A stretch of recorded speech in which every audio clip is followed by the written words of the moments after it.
So మనం చాలా రోజుల నుంచి ఎదురు చూస్తున్న సినిమా అయితే ఈ నెల 7వ తేదీన అయితే రిలీజ్ కాబోతుంది. సో అదే తండేల్ సినిమా అనమాట. సో ఈ సినిమా కోసం అటు నాగచైతన్య ఫ్యాన్సే కాకుండా సినీ అభిమానులు కూడా చాలామంది వెయిట్ చేస్తున్నారని చెప్పాలి. బికాస్ ఏంటంటే ఈ సినిమా నుంచి వచ్చిన ప్రమోషనల్ కంటెంట్స్ లైక్ ట్రైలర్ కానీ లేదంటే టీజర్ కానీ సో సాంగ్స్ కూడా చాలా అంటే చాలా పెద్ద హిట్ అయ్యాయి అనమాట. సో ఇప్పుడు సినిమా పైన భారీ ఎక్స్పెక్టేషన్స్ అయితే క్రియేట్ అయ్యాయి. సో మనం ముందుగా తండేల్ సినిమా ఎందుకు చూడాలి అంటే సో పక్కాగా అది నాగచైతన్య గారి కోసమే చూడాలన్నమాట. సో బికాస్ ఏంటంటే నాగచైతన్య గారు సో చాలా సంవత్సరాల నుంచి ఆయన కథలు కానీ ఆయన టేకింగ్ కానీ చాలా డిఫరెంట్గానే ఉంటుంది. అంటే ఆయన సినిమా సెలక్షన్స్ కూడా చాలా డిఫరెంట్గా ఉంటుంది అనమాట. సో కొంచెం కొత్తగా ఏదన్నా ఆడియన్స్కి చూపిద్దాం అన్నట్టుగా ఆయన అయితే స్క్రిప్ట్స్ అయితే డిఫరెంట్ స్క్రిప్ట్సే సెలెక్ట్ చేసుకుంటారు. బట్ ఎక్కడో స్క్రీన్ ప్లేలో కానీ లేదంటే టేకింగ్లో కానీ ఎక్కడ డిఫరెన్సెస్ వచ్చి మూవీ అయితే బాక్స్ ఆఫీస్ దగ్గర ఫ్లాప్ అవుతూ వస్తుందన్నమాట. సో రీసెంట్గా కూడా ఆయన కొత్త సినిమాలు కొత్త టైప్ ఆఫ్ జానర్స్ అయితే ట్రై చేశారు. లైక్ థ్యాంక్ యూ ఒక సోలో ఫిల్మ్ అనమాట అది. అలాగే కస్టడీ ఒక thriller type of film. But ఎందుకో బాక్స్ ఆఫీస్ దగ్గర ఈ రెండు సినిమాలు కూడా పెద్దగా ఇంపాక్ట్ చూపించలేదు. సో తర్వాత గ్యాప్ తీసుకొని ఆయన ప్రైమ్ వీడియోలో దూత వెబ్ సిరీస్ తీశారు. అది మంచి ప్రశంసలు అయితే అందుకుందనమాట. సో బట్ ఏంటంటే థియేట్రికల్గా చూసుకున్నామంటే ఆయనకి హిట్ అయితే కావాలి, ఇప్పుడు పక్కాగా ఒక హిట్ అయితే కావాలి. సో ఆయన తండేల్ సినిమాని మాత్రం చాలా గ్యాప్ తీసుకొని బాగా హోంవర్క్ చేసి స్క్రిప్ట్ పైన కానీ లేదంటే ఆ క్యారెక్టర్ పైన కానీ, అంటే ఇది ఒక సినిమా అంతా ఒక రూటెడ్ ఏరియాలో జరుగుతుంది కదా. సో వాళ్ళ జనాల్లోకి వెళ్ళి వాళ్ళు ఎలా ఉంటారు, వాళ్ళు ఎలా బిహేవ్ చేస్తారు, వాళ్ళ క్యారెక్టర్స్ ఏంటి అని చెప్పి ఆయన స్టడీ చేసుకొని మరీ ఈ క్యారెక్టర్కి అయితే ఆయన ప్రిపేర్ అయ్యానని తెలుస్తుంది అనమాట.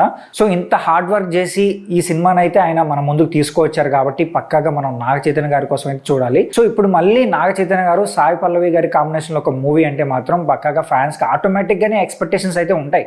సో ఇప్పుడు ఆ ఎక్స్పెక్టేషన్స్కి రెట్టింపు చేయడానికి ఏంటంటే వీళ్ళిద్దరు కెమిస్ట్రీ చాలా బాగా కనిపిస్తుంది. లైక్ సాంగ్స్లో కానీ ఇప్పుడు బుజ్జితల్లి సాంగ్ చూసుకోండి, చాలా ట్రెండ్ అయింది ఆ సాంగ్లో వాళ్ళ కెమిస్ట్రీ అయితే చాలా బాగుంది అనిపించింది. అరే చూడాలి, మళ్ళీ చూడాలనిపిస్తుంది అనమాట. సో అలా చూసుకున్నామంటే వీళ్ళిద్దరు కాంబినేషన్ కోసం అయితే మనం పక్కాగా మూవీకి అయితే వెళ్ళొచ్చు. సో ఇంకా సాయి పల్లవి గారి మీద పక్కాగా నమ్మకం ఉంటుంది. ఎందుకంటే ఆమె స్క్రిప్ట్ సెలెక్షన్ అనేది చాలా డిఫరెంట్గా ఉంటుంది. ఏదో ఒక సినిమా ఒప్పుకున్నామా చేసినట్టుగా ఆమె ఉండదన్నమాట. సో ఒక కథ ఉండాలి, ఆ కథలో ఆమె క్యారెక్టర్ కూడా ఇంపార్టెన్స్ ఉండాలన్నట్టుగా ఆమె కథనైతే సెలెక్ట్ చేసుకుంటుంది. సో ఆమె ఉన్నారంటే కథ కూడా చాలా గట్టిగా ఉంటుందని మాత్రం ఆడియన్స్ అయితే ఫిక్స్ అయిపోతారు అనమాట. ఆల్రెడీ ఆమె అయితే ఇప్పుడు మంచి హిట్స్లో ఉందన్నమాట. లాస్ట్ ఇయర్ వచ్చిన అమరన్ సినిమా కూడా ఇంచుమించు 300 కోట్ల పైన కలెక్షన్స్ రాబట్టిందంటే సో మీరు అర్థం చేసుకోవచ్చు. సో ఇప్పుడు ఆమె తండేల్ సినిమాతో రాబోతుంది కాబట్టి తండేల్ సినిమా కూడా మంచి హిట్ అవుతుందని చెప్పి కొంతమంది ఫ్యాన్స్ అయితే ఫీల్ అవుతున్నారు. సో చూద్దాం మరి. అలాగే చందు మొండేటి గారు, సో ఈయన ఏంటంటే ఈయన స్క్రిప్ట్స్ చాలా డిఫరెంట్గా ఉంటాయి.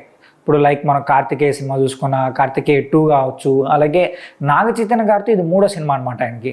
ఇప్పుడు ప్రేమం సినిమా తీశారు, బట్ అది రీమేక్ అనుకోండి, మలయాళం సినిమా రీమేక్ అది.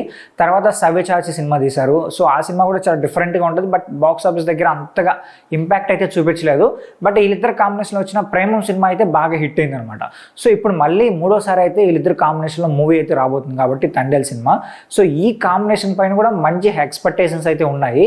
సో ఆల్రెడీ ప్రొడ్యూసర్స్ కావచ్చు, డైరెక్టర్ కావచ్చు, హీరో కావచ్చు, అందరూ ఈ సినిమా పైన మంచి హోప్స్ అయితే పెట్టుకున్నారు. ఇంకా ప్రొడ్యూసర్స్ అయితే ఇప్పుడు కాదు, బిఫోర్ 2-3 months ముందే చెప్తున్నారు ఈ సినిమా పక్కాగా బ్లాక్ బస్టర్ అవుతుంది. సో పక్కాగా మీరు రాసి పెట్టుకోండి, 100 crores గ్రాస్ లిస్ట్లో అయితే ఈ మూవీ జాయిన్ అవుతుందని చెప్పి ఆల్రెడీ ప్రొడ్యూసర్ బన్నీ వాసు గారు కూడా చెప్పారనమాట. సో ఆయన అయితే ఇంకా గట్టిగా చెప్పారు, మీరు ఆ రోజు సినిమా రిలీజ్ ఉన్న రోజు కాలర్ ఉన్న షర్ట్ వేసుకొని రండి, పక్కాగా సినిమా థియేటర్ నుంచి బయటకు వచ్చిన తర్వాత కాలర్ ఎగరేసుకొని మరీ సో మీరైతే హ్యాపీగా ఫీల్ అవుతారన్నట్టుగా ఆయన చెప్పారు. సో ఇదైతే ఆయన కాన్ఫిడెంట్ లెవెల్స్ అనే చెప్పాలి. బట్ సినిమా రిలీజ్ అయిన తర్వాత మనకైతే తెలుస్తుంది అనమాట. సో అది కాన్ఫిడెంటా లేదంటే ఓవర్ కాన్ఫిడెంటా అనేది. బట్ ఓవరాల్ చూసుకున్నామంటే సినిమాకి ఎటువైపు చూసినా కూడా మంచి పాజిటివ్ వైబ్సే ఉన్నాయి కాబట్టి సో మేబీ కొంచెం పాజిటివ్ టాక్ కానీ క్రియేట్ అయ్యి సో అటు చూసినా కూడా పెద్దగా మన ఇండస్ట్రీలో ఈ 7వ తేదీన ఏ మూవీస్ అయితే లేవు. సో నాకు తెలిసి పెద్ద సినిమా అయితే అది తండేల్ సినిమానే కాబట్టి సో కొంచెం పాజిటివ్ టాక్ అలాగే ఆడియన్స్ మౌత్ టాక్ కూడా స్ప్రెడ్ అయిందంటే మాత్రం మేబీ చెప్పలేం, రావచ్చు. అది కూడా ఈ movie pan India range release అవుతుంది కాబట్టి అటు హిందీ ఆడియన్స్ కూడా ఈ మూవీ కథ కూడా కొంచెం అట్రాక్ట్ చేసిందంటే సో 100 crores అనేది పెద్ద విషయం కాదు. నాగచైతన్య గారు అయితే ఈజీగా కొట్టేస్తారు. బట్ ఇక్కడ డిపెండ్స్ ఏంటంటే ఫస్ట్ డే టాక్. సో ఆ టాక్ బట్టి సో మూవీ పైన 100 crores వస్తుందా లేదా అనేది మనం వెయిట్ చేసి చూడాలి. అయితే ఫైనల్గా మీరేమనుకుంటున్నారు, ఈ మూవీకి 100 crores వస్తుంది అనుకుంటున్నారా రాదనుకుంటున్నారా కూడా కింద కామెంట్ చేసి చెప్పండి. ఈ వీడియో నచ్చితే మా ఛానల్ సబ్స్క్రైబ్ చేసుకోండి.